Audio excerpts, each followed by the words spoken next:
All right.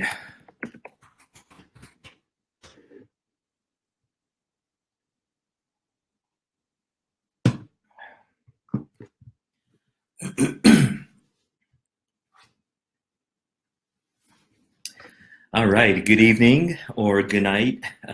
Hello, everybody. So it's been a while since I had my last AMA. I can't even remember when. I've been doing the weekly updates, but I haven't been. Um, it's been a while since I last did my live AMA. So we will wait maybe another minute and then we will start. All right. I see a few good friends. So let's see. And this could be my first live AMA this year. So hope it goes well. All right. And also, if you have any questions, I think we took some questions beforehand. But if you have any, please write it down, and I will try to address as much as possible. But I do want to talk about our Liquid platform, which consists of our World Book. Also, I do want to talk about our Cash blockchain as well, and also in general about what's going on from a regulatory perspective, also from an ICO perspective. So we will do that. All right, so shall we start? So first and foremost, thank you so much for logging in. I think it's been a while since I did my last Facebook Live. Again, we'll try to find like the best channel to do it going forward. Also, I apologize for our Japanese users because this will be in English. There's no Japanese AMA for today. And so from a high level, I think you've been aware that end of last December, like Bitcoin and cryptocurrency was on it was a rising tide, right? So everything was going up. And since early this year, it's been very volatile, and it's lost 50% of its value, and it could still go down, right? So I think the learning, or what we need to be cognizant about, is it was a big ramp up last year, so it was bound to have a correction. And at the same time, there's regulatory issues. There was a big incident in Japan, and with all these things, that it's in a period of, I would say, correction, and I think it's good for the long term, right? So there's no market where it continues to go up and continues to go up and up. So it's good to have a correction. I hope what's important is to make sure that you protect yourselves, right? So you don't put too much leverage. You make sure that you don't have too much exposure or position. So that's one thing. So I think the market will continue to be volatile. So please make sure that you manage risk accordingly. So one thing we did in our global exchange was to reduce the leverage possible for trading. So we initially had 100x, but we brought it down to 25x. And actually, when we look at our database, I've noticed that the ratio of leverage trading has gone down within our exchange, and I think that's a good thing. Okay, so that's one thing on the market side. The second thing that's been big is there's been a lot of hacks. Hacks have always happened in the past, and it's happening now. It will continue to happen in the future. So that's why it is absolutely important that I tell our coiners and everybody who trades in crypto to make sure that you select the right service platform, the right exchange that puts security as the most important priority or element of that service, right? Because in Japan, just because that it's a regulated industry or regulated sector in Japan, it doesn't mean it's safe, right? So every exchange has the risk of being attacked or hacked, and it's all about we have to assume that hacks will happen either at the network level, product level, and also internal. So we have to make sure that even if there are attacks, that we have the right measures, the right processes, right monitoring system so that we can prevent that. And fortunately, because of that, we've never ever had a large major incident. And that's how we have a lot of pride in, right? So we were thinking about having some in our hot wallet or like a hybrid wallet, like warm wallet. We put that on hold, and we're actually making our cold wallet more efficient. So that's where we are.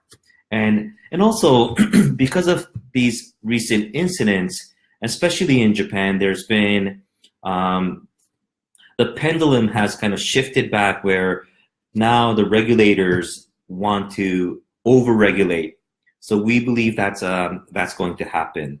And as a regulated exchange in Japan, that is our responsibility to cope with that. And even yesterday, there were 7 exchanges in Japan that were either suspended or they were mandated to improve. So we were fortunately not one of them, and we take great pride in being a secure and safe exchange.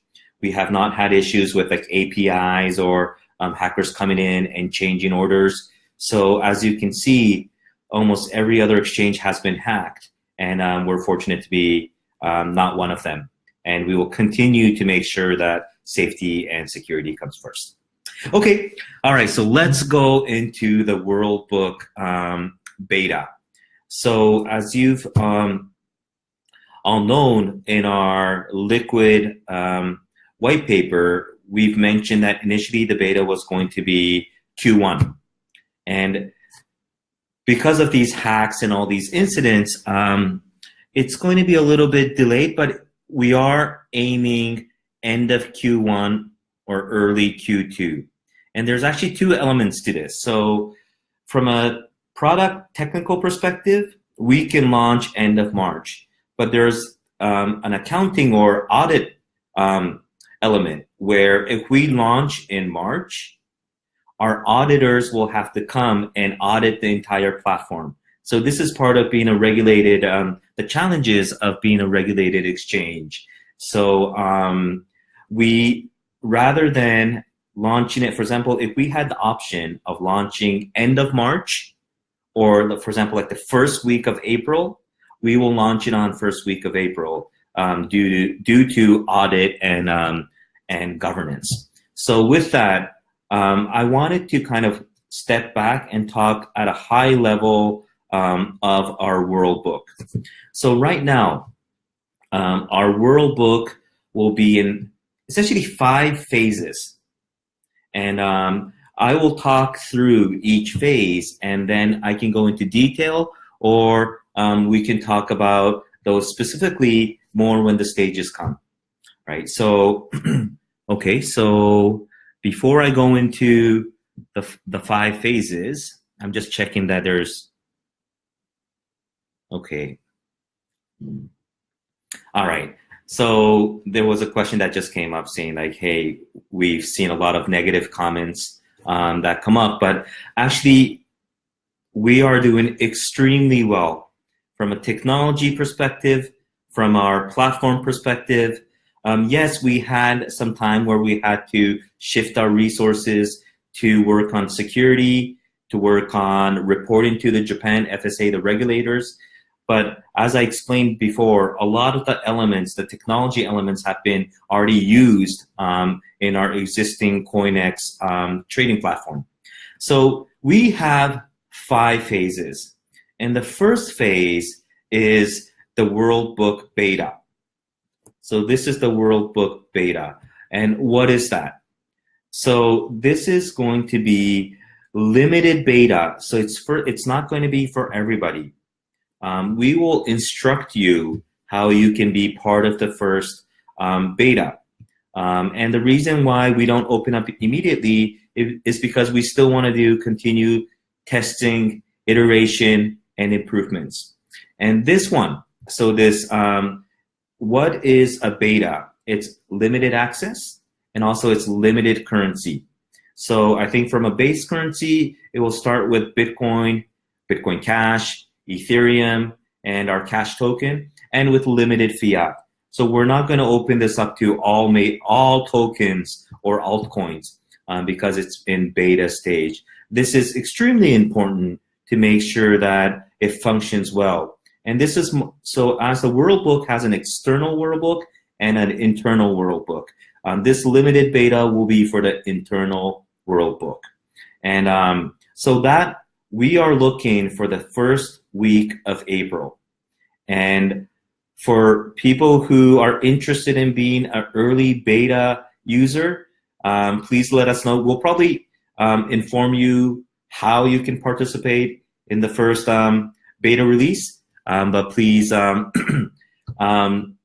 we will let you know. And we will love your feedback, anything that will allow us to improve our World Book.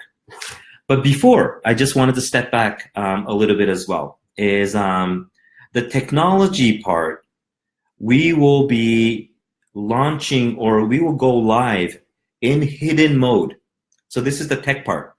The hidden mode, hopefully a week from next Monday.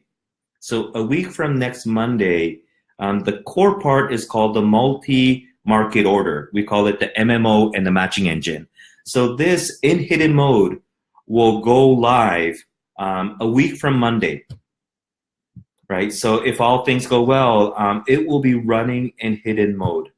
We will not we will not say which currency pairs it will be working on.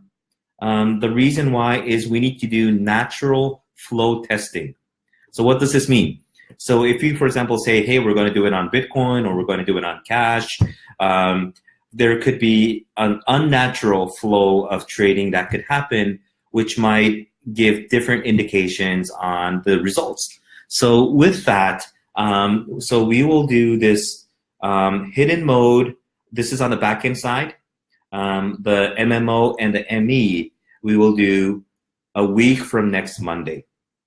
So that will be going on hidden mode. And assuming that hidden mode testing goes well, we will launch the beta version first week of April. Okay, so just to go back, we were initially thinking about having the hidden mode go end of February. So obviously it's been pushed back a little bit. So it's been pushed back maybe 2 to 3 weeks, but everything's looks good, and we are excited. And so this phase 1, which is the World Book beta, is going to be absolutely critical, right? So we will need your feedback. We will make iterations. And phase 2 is when we do the unified platform. This is going to be the full version. This is going to be it's going to be fully live, full version, unified platform. We have an ambitious goal is if everything goes well regarding the beta, the World Book beta, hopefully within 1 or 2 months, we can have that unified platform, right? So if we can launch the World Book beta the first week of April, hopefully within the next 1 or 2 months, we can go fully live on the uniform platform. And this will include both internal and external, and hopefully as many currencies as possible, both crypto and fiat. So we believe that is going to be the fully unified platform. And I have an internal goal that we have that by end of Q2, right? So May, June timeframe, if all things go well. But if the beta version has some issues, we'll update you again.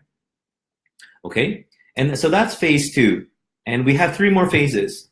As you know, especially in Asia, it's mobile first, right? So we need to have a functioning mobile version, and this will incorporate, and it needs to be like better UI, a better user experience. So all these things together, having a full mobile version will be phase 3, right? So phase 1 is the Worldbook beta. Phase 2 is the unified platform. And based on those, phase 3 will be the mobile version. We have to have a kick-ass mobile version. And obviously the one that we have now has much to be improved. But rather than we will make improvements on our existing one, but we're going to have a full liquid mobile, hopefully after phase 2, and it will be part of phase 3. So it will work simultaneously because it will be with our mobile developers, but I cannot give you a date on that today. And then phase 4 and phase 5 is more for institutional investors and a lot on financial infrastructure. So what does financial infrastructure mean? So a lot of the external exchanges that we connect to, right? We already have accounts open. We already have trading executions that already happen. But with these, we will now need to have commercial agreements, like getting credit, right? Have an agreement on T+1 settlement, making sure that we agree on using the same banking partner. So all of these things, and I call this financial infrastructure agreements, will need to take place. And these are things that are quite difficult, and it's sometimes out of my control, right? So banks can take more than 2 years. We've been working with some banks for over 4 years, and it still takes time. So phase 4 is putting in the financial infrastructure as well as the technical infrastructure, right? So having an ECN, right, and having a DMA, which is a direct market access, and having an ECA where, especially if you're an institutional investor, if you're a hedge fund, if you're a liquidity partner, we will provide a common user API, and then you'll be able to connect with all these exchanges, and you can decide which exchange you want to connect to. The big difference between phase 4 and phase 5 is, for example, I'm a large financial institution, and I want to do a direct market access or ECN. I will have to have a separate account opening with that exchange. So in phase 4, it's more of we've connected the technical element with all these exchanges and have a common unified API, but the customer will have to open accounts with all the other exchanges. So it's okay for people who want to control their own money in and out and credit, but that leads to phase 5, which includes the prime brokerage, our custodial service, and also where that, for example, institutional investor can just open an account with us, and then they can just trade with all these other exchanges without them opening a bank account or a crypto account with these exchanges. So phase 4 and phase 5 is truly when we open up to institutional investors, hedge funds, liquidity partners, and market makers so that they can trade not only on our own service, but with other service, either as a prime brokerage or account set up by themselves. But for the average or a retail customer, or most of the people I assume who are listening in right now, essentially phase 1, 2, 3 is everything, right? And the most critical is phase 1, which is the Worldbook beta, where we will do it with limited user base and limited cryptocurrency and fiat pairs.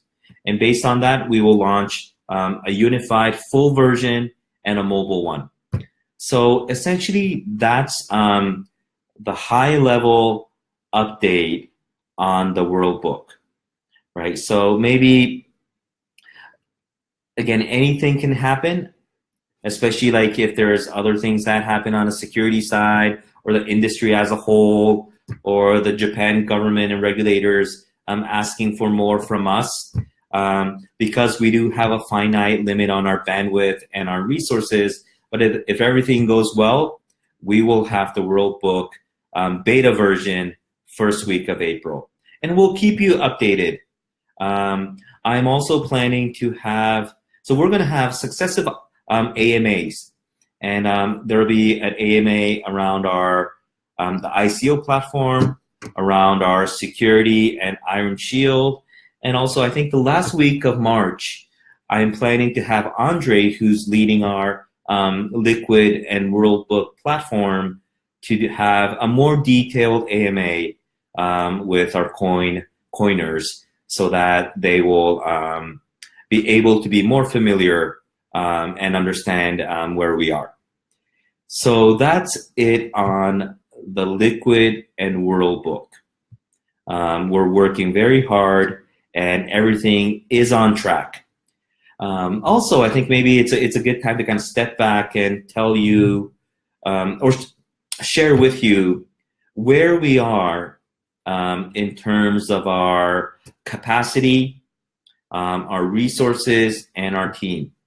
So about a year ago today, so this was last January, so it's year and maybe 2 months, we were 35 people. And this was our entire team, our developers, our operations, management, our customer champions and support.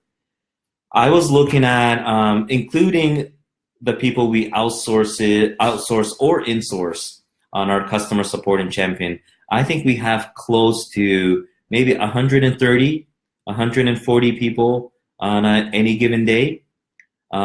Especially on our operations side, we've increased significantly. I think we're going to have close to 100 people in Philippines alone, and it will be 3 shifts.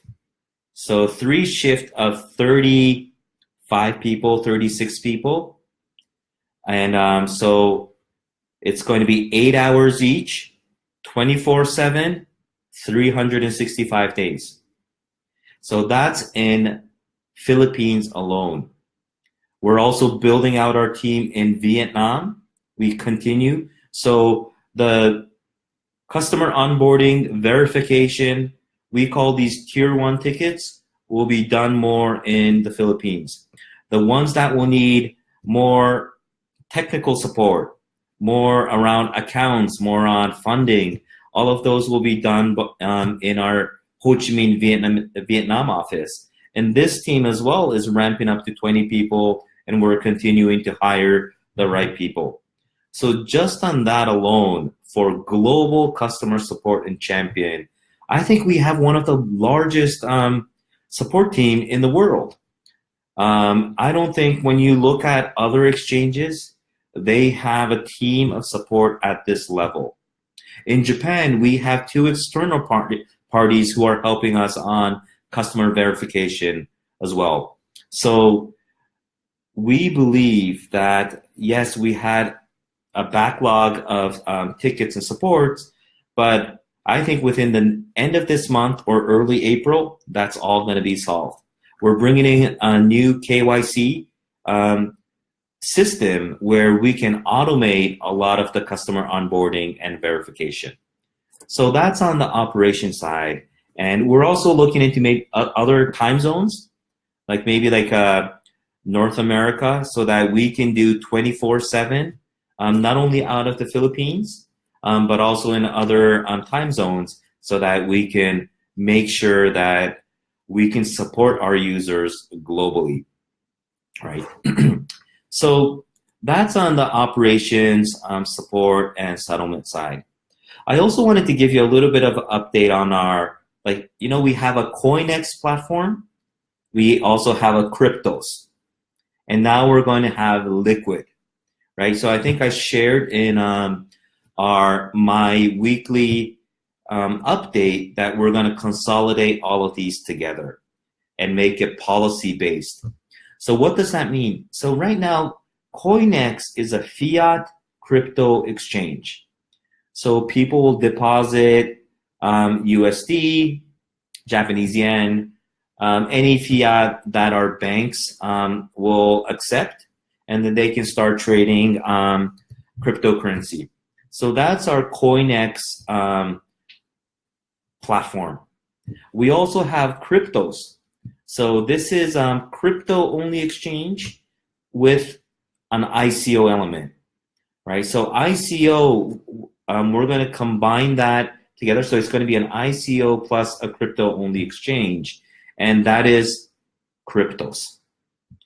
We're going to combine, when you think about it, when you look at the NASDAQ or the New York Stock Exchange, when someone does an IPO and then it starts trading, you don't need an ICO platform or a new listing platform. It's combined together. And if you are a company that wants to do an ICO, why would you want to do an ICO on your own website when you can get hacked? You should come and do it on our platform where there's already hundreds of thousands of users who want to participate in the ICO and then on the exchange after that. So from April onward, this Liquid platform will have an ICO element, it will have the exchange element, and all this new technology that makes the Liquid platform truly liquid and unique. So we are going to combine all of this. So there's no longer going to be CoinEx. There's no longer going to be cryptos. It's all going to be liquid. We also recently acquired the Liquid domain. So it's going to be liquid.com, and that will be our platform. And based on policies, we will make sure if your account's verified, you only have limited trading. But if you have full KYC clearance, you can participate in ICO and withdrawals. So all these things we're putting in from a policy perspective to improve the customer experience, right? So that's where we are. And so one more thing I do want to address is during phase 1, when it's only beta, we will continue to have CoinEx and we will continue to have cryptos.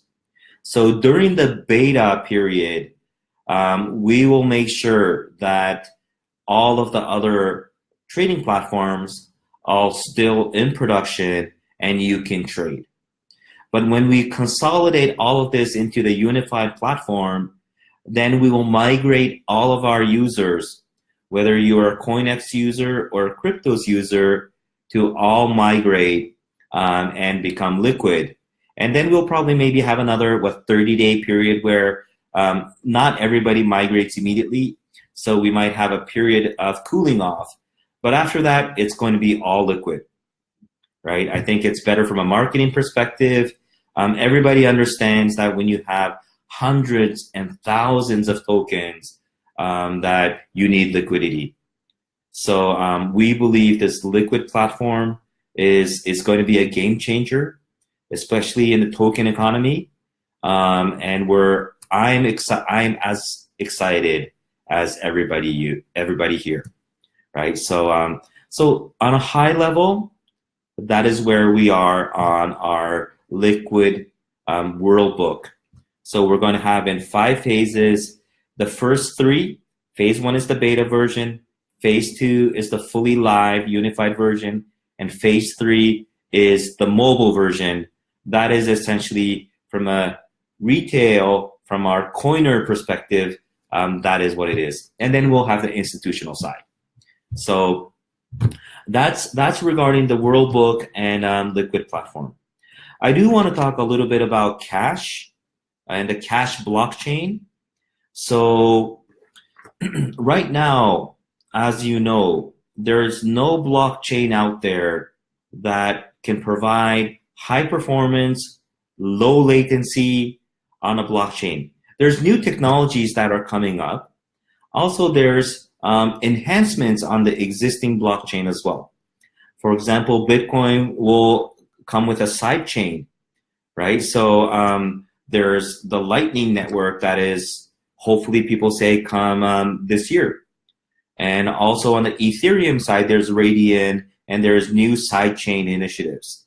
there are also these new DLTs that are hash graph, right? So where you're not constrained by the size of the block or how you can expand that. So but when we look at it, and when you look at core blockchain, there's no blockchain out there that can provide high performance, low latency, continuous liquidity to, for example, build our liquid platform on top. So we're building the Cash blockchain almost out of necessity, right? We were looking for a solution for a platform, but that wasn't there. So we're excited. So we have so Mario, who's my co-founder, he's the chief product officer, and he's also the CTO. So it was him and our chief architect, Kostya, was working on the high-level specification of our Cash blockchain.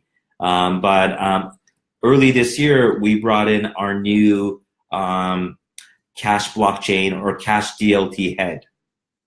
So he's based out of our Tokyo office, and he's building his team. I'm thinking about setting up an AMA with Max. So Max Levy is our head of our Cash DLT, and I promise to set up a AMA with all of you in the not too distant future, right? So that's where we are. We're excited about the Cash blockchain, and when you think about it, if you're going to build like a banking level blockchain, I'm not talking about a generic smart contract. I'm not talking about like just the Bitcoin block. I'm talking about building a financial platform on top of a blockchain. Right now, there's nothing out there. And these things do take time, right? You don't want a bug. You don't want something that doesn't work or that doesn't scale. And also, we're not trying to reinvent something. We're getting the best of breed. So there's a lot of new initiatives on a lot of new technology. I think someone here is writing Hashgraph is the future, right? So a lot of these things we're picking and choosing, and we're bringing it in. So obviously there's other blockchains that will try to approach it from a different way. There's going to be others that come up. But I'm excited about how our Cash DLT, so it's probably not going to be a block. So we call it the Cash blockchain, but it will probably be more of a DLT. Again, I should not talk on behalf of Max, but that is what I'm hearing. And so hopefully by this year, we can get, again, the beta version or the testnet, and we launch Go Full next year. So that's on the Cash blockchain side. So we believe with the Liquid platform, the Cash blockchain, this will really allow us to be the best, right? So the token economy is coming. I think all financial services are going to be cloud and blockchain based, and we will be that key platform and the key DLT to provide that. And that's when, obviously, I assume most of the people here own our Cash token, but that is when the Cash token is truly going to be a utility, right? So obviously, the Cash token will be able to be used on all of our services, but it will also be available for anybody who builds applications, builds services on top of our Cash blockchain or DLT, because the payments element, the Cash token, will be part of that. So for example, we have not done an aggressive marketing or business development or sales on our Cash token yet, because all these things, there's a right timing for that. You don't want to be too early, you don't want to be too late. So we believe the right timing to really start doing some marketing and business partnerships for our Cash token is first when we have the full Liquid platform. As you know, the Cash token, we cannot even use to pay fees, for leverage, for credit, even on cryptos or CoinEx right now. But when we launch the unified version, the phase two of our Liquid platform, that cash token utility will be there, right? So that's when the utility element will come in. And in addition, I think you're all following GBX. So are you all familiar with the Gibraltar blockchain exchange? That is, we will be providing the platform there as well. And the cash token will be used for settlement beside their ROC token. So that's a huge win for us from our cash utility perspective. And that will be also somewhere around the April-May timeframe when we deliver the platform to the Gibraltar to GBX. So that's where we are. So I think I was able to go over our Liquid World Book. I also talked about our cash blockchain or cash DLT and our cash token as a utility. So that is where we are. I've spoken around what things are going on around the ecosystem. So obviously, I think you're all aware that the cryptocurrency and blockchain industry, being the wild, wild west, is going to be no longer, right? So in March, this month, there's going to be a G20. They're going to talk about how they're going to put a framework around cryptocurrency and ICOs. Japan, Korea, Singapore, Philippines, Malaysia, they're all going to come with regulation, right? So what does that mean? That means service providers like us who are already regulated in Japan, who has third-party auditors, who make sure that customer assets and our own assets are segregated. For example, in our case, everything is in a cold wallet. So all of these things will make a difference. And when we partner with other potential businesses, when we talk to governments, when we talk to banks, it's really critical that we've had zero security breach. We store everything in the cold wallet, and we're a regulated, licensed exchange out of Japan. So that makes a big difference. And all of these unregulated offshore exchanges that when you even look at their website where it doesn't talk about who they are, there's no About Us page. There's no location where they tell you where their company or their service is located. All of these businesses are going to have a difficult time because regulators will come and they will want to oversee that all of these exchanges are under their jurisdiction if they're located in that jurisdiction, right? So it's not like a mouse and cat, or it's not something where you can continue to avoid. And obviously, from a technology perspective, being completely decentralized is also a little bit of a challenge because the government will want you to have custody, will want to make sure that you have all the data and the logs and everything because that's going to be a requirement. Okay, so that's the trend. And when you look at other exchanges and our exchanges, we put everything, we share everything with you. We tell you who our management team is.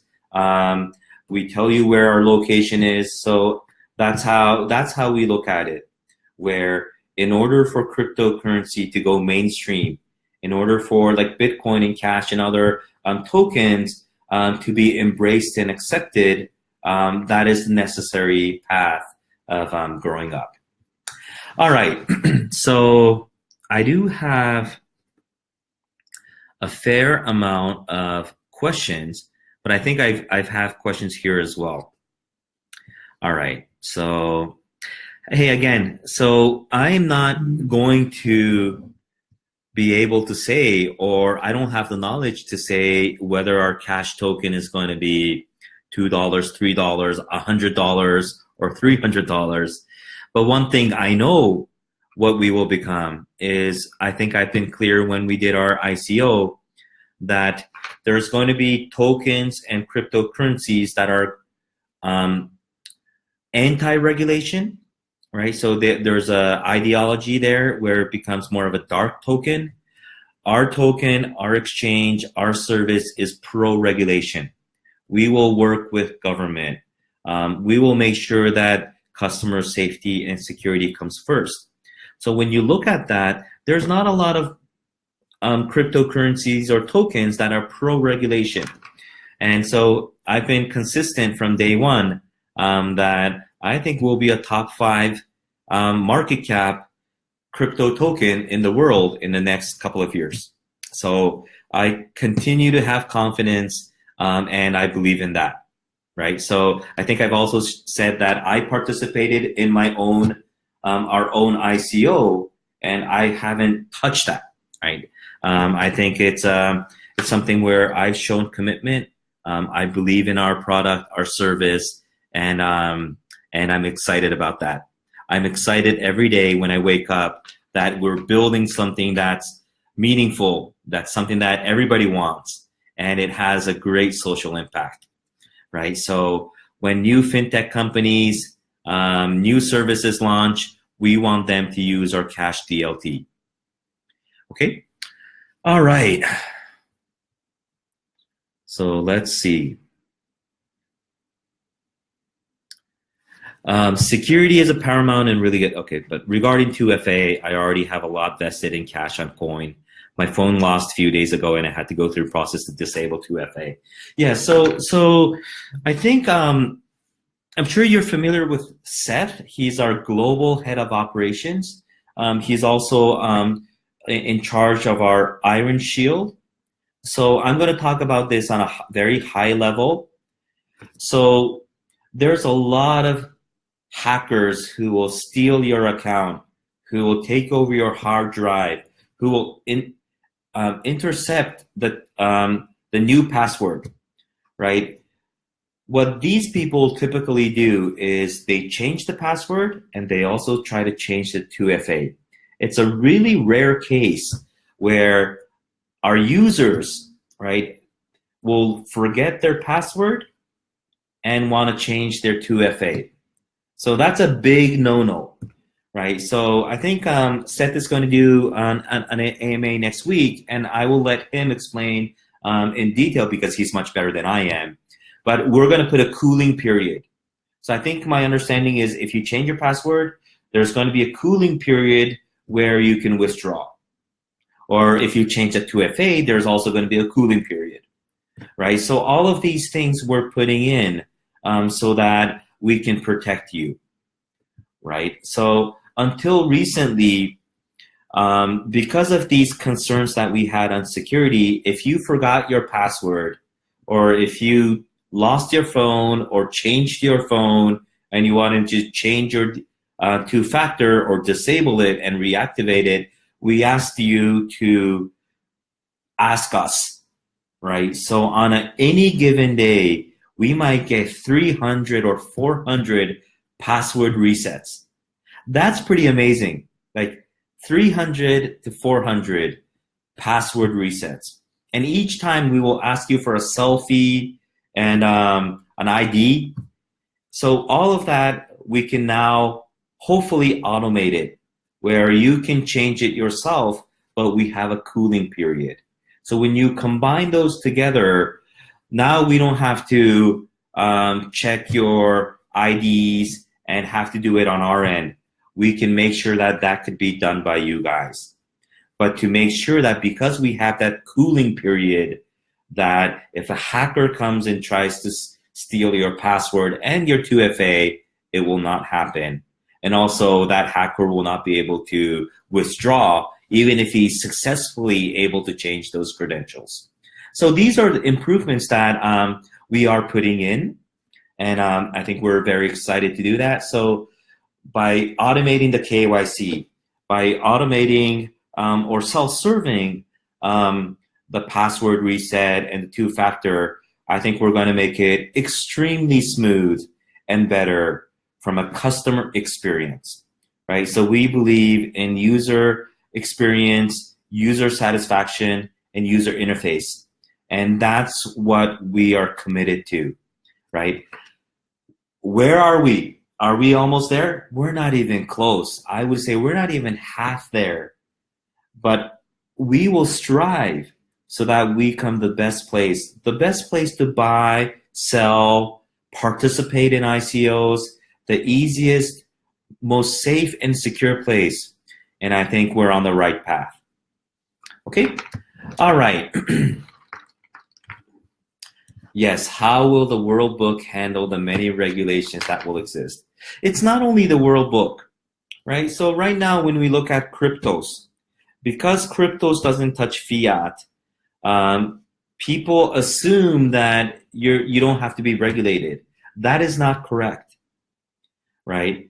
So a cryptocurrency, regulators are deeming that as either an asset or a currency. So whether if it's a fiat or not, it's going to be regulated because it's a store of value, it's an asset class.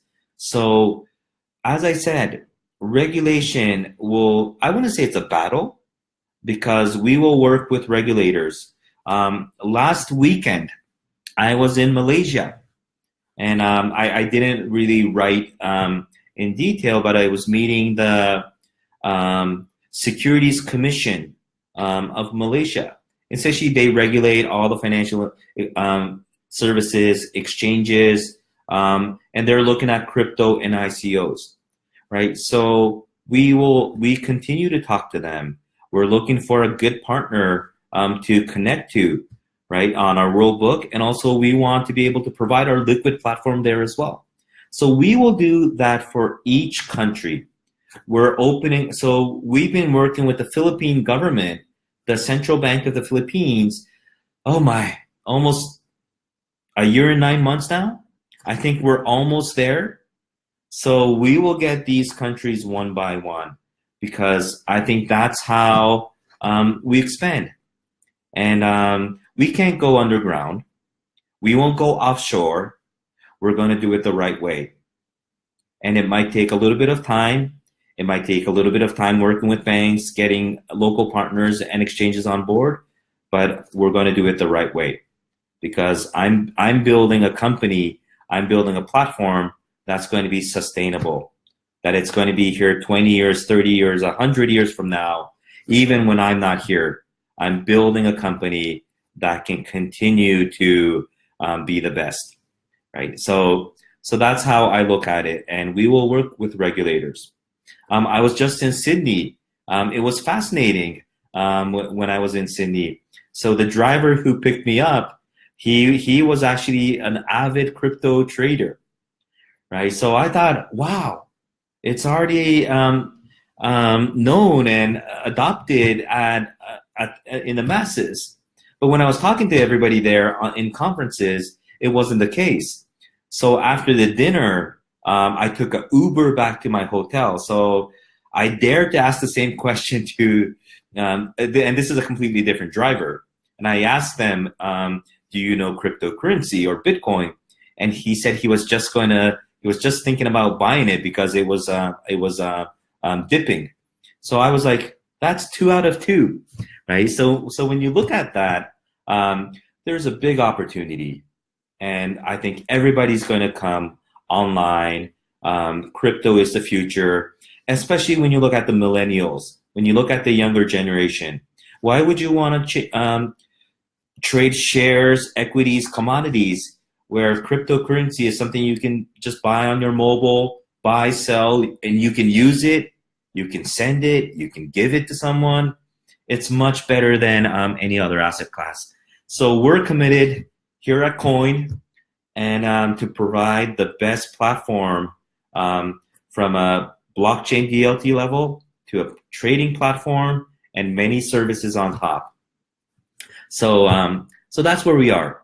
Again, I think there was a little bit of internal struggle where we built our brand name, right? We're Coin. Our trading platform was CoinX. But I think Liquid is something that people can resonate. It's something that we're going to solve a real problem in the crypto space. So we are excited. So I really wanted to share that with you, but because we had a lot of our resources taken on these like security and reports with the government and regulation, that I wasn't able to take this time or set up an AMA. But I think as Catherine mentioned and I've mentioned through my weekly update, that this month we're going to do a lot of AMA, right? So we're going to have Andre talk about our Liquid platform in detail. We're going to have Seth talk about our ICO platform. We're also going to have him talk about our Iron Shield. I'll make sure that we get Max on board to talk about our DLT. So all these things are progressing, and you guys will be the first ones to know about that. So that's where we are. I know there's a lot of questions that came up, but let's see. Okay.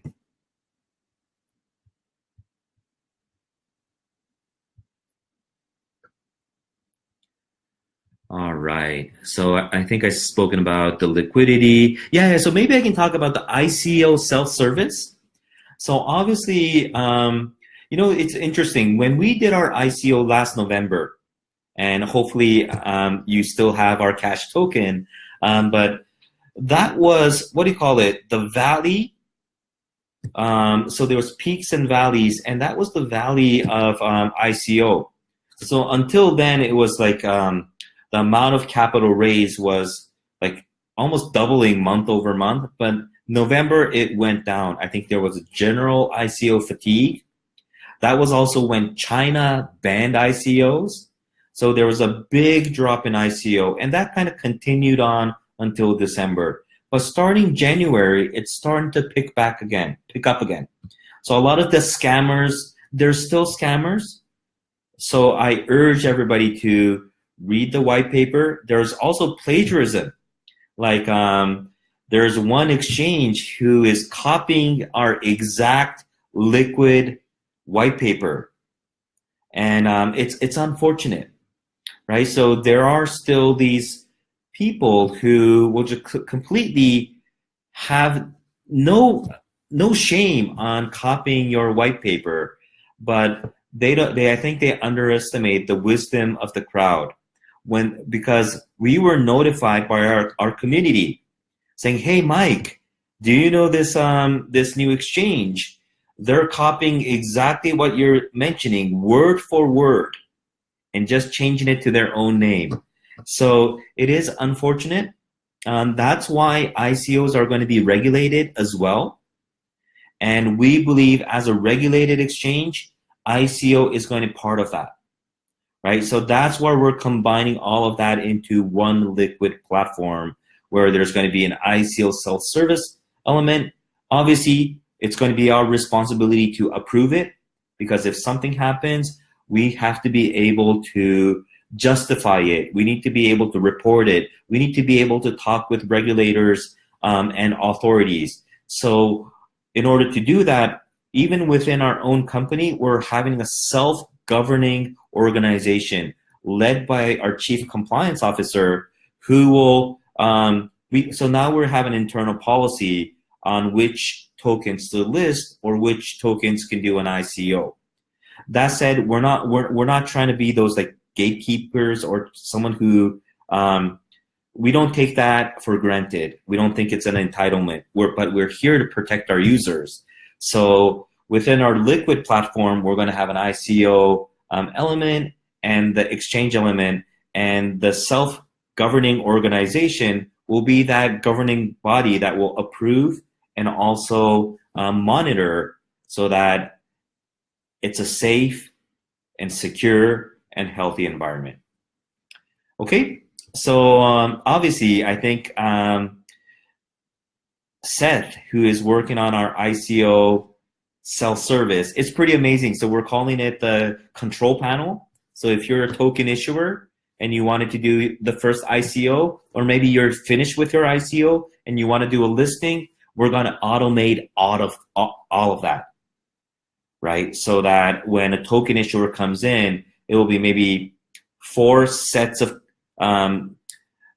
questions or credentials that he needs to put in, but then it's going to be self-service. Then we'll have an independent governing team within our company that will approve and continue to monitor after that. So it really is exciting times, right? The crypto market, the blockchain market, the price, we have no control. I mean, I have no control. But we go through ups and downs. When the Mt. Gox incident happened, the market was cold for maybe a year and a half, 2 years. So with the CoinCheck incident that happened, Binance happened with their APIs, all these things. Again, those are challenges, but the industry will grow stronger. We will be stronger and we will be better together, right? So thank you for being a strong supporter of Coin. We don't take that for granted. You can also tell that our community, our Telegram user community, continues to grow. And I think it's one of the most respectful. People have a good conversation, knowledge share. I think it's one of the best communities that we have. And I'm not only talking about our English community, our crypto community or our Telegram community in Japan and global. I'm honored, and it's my pleasure, and I'm humbled to know that our community is one of the best in the world. So I have big ambitions. It's going to be an amazing year. We're going to start pumping out products, features, and also we're going to spend on marketing. So once we have our Liquid platform, we're going to start marketing this platform because we have one of the most advanced and safe and secure platforms in the world. I think by design, we've kind of been the hidden gem, right? But we're almost there. So with that, I am going to conclude my AMA unless there's something here that I really need to address. So let me just glance through. Yeah, so there's a question. When you launch the unified platform, will U.S. citizens be able to open accounts? You know, that's a very good question. We are applying FinCEN. That said, U.S. is very difficult, especially from an ICO perspective, right? So I think about a couple of weeks ago, I think the SEC said every ICO that he looked at is a security, right? So that's looking at ICOs at a very extreme way, right? Even if it has a utility element, if the user expects that token that he purchased or she purchased to appreciate or the value to increase, that's one element of a security. And if the token issuer builds a product based on the capital that he or she or that company raised, that's also part of a security. So if you combine those two, and this is according to the SEC, the SEC in the US, every ICO is a security. So we will work very closely with regulators. We will work closely with law firms. And for example, we will set, so US citizens will be able to open accounts on Liquid, but there will be policies where if you're a US citizen, you might not be able to participate in the ICO. You might not be able to trade derivatives. So all these things, we will make it as a matrix where if you reside in a certain country, you will only be able to do this. If you're from this country, you might be able to do all of it. So the beauty of this unified platform is based on where you sign up from or where you reside, the policies will allow you, and it will be very clear in your account that what services or what platform you can use and participate. So all these things, we're going to put it in policy and as a matrix so that you will know that what services you can enjoy and what services you can't. And this is not because we don't like you or we want to keep it from you. It's just from a regulatory perspective. And also, one of the things that we do compared to other exchanges, offshore exchanges, is we provide full trading statements, right? So when you need to report to the tax authorities, to the IRS, we will provide you all the documents so that you can safely report your income or your gains and pay taxes, right? So one thing I didn't mention throughout my AMA today is, so when any company that does an ICO or wants to be in the crypto space, there are essentially three things they need to be careful of. One is purely from a regulatory, jurisdiction, and legal perspective. So the white paper, the legal memo, that's one thing that's very important. Then you need to look at it from an accounting perspective. So we raised at the time in November about 100 million at that time. We will pay taxes on that, right? So we will pay taxes, and we want to do it the right way. But from an accounting perspective, it's actually categorized as debt, right? So it's categorized as debt until, for example, we launched the Liquid platform. Even when we use 50% of that towards liquidity and we already use it, from a general purpose accounting, from general accounting principle perspective, it will be a debt, it will be an obligation. But from a tax perspective, it's already taxable income, right? So you need to look at it from a legal perspective, from an accounting perspective, and from a tax perspective. And and tax authorities, for example, with the whole appreciation of cryptocurrencies last year, the entity that made the most money, or the entity that will make the most money, is actually the tax authorities, right? For example, in Japan, the capital gain, it's not even capital gain, it's ordinary income. So if you made more than 100K of profit, 50% will go to the tax authorities, right? And it's happening everywhere. We should never underestimate the tax authorities, and they will come, I wouldn't say they will come and get you. Please make sure that you comply within the jurisdiction, in the place where you reside, because trust me, you do not want to be on the wrong side of the tax authorities. And I don't think a lot of the exchanges provide these things like tax statements or trading logs or history so that you can report to the IRS or the IRAS or the tax authorities in your country.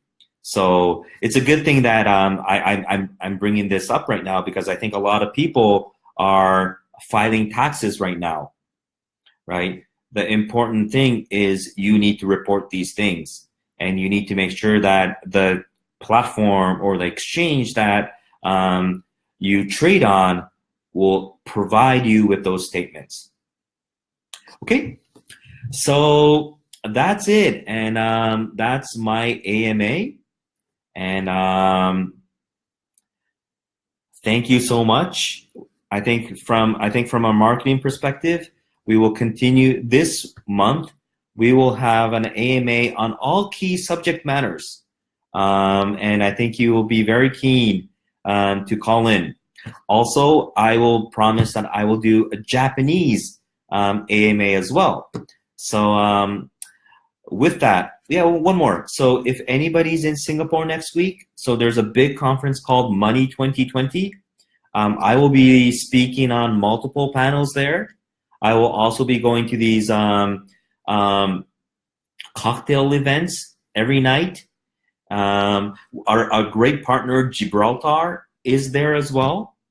So if any one of you are there, I will love to meet you as well.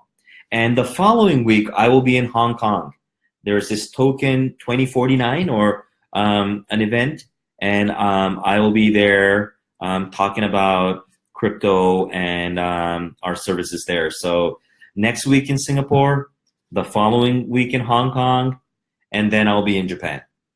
So with that, I'll call it a day. So have a wonderful Friday and a peaceful and happy weekend. Again, the crypto price in the market, it's going to continue to be volatile, but that's only short term. I think the token economy is here with proper government oversight and regulation. This is the future. So with that, thank you so much. Have a great weekend, and we'll catch up soon. Bye-bye.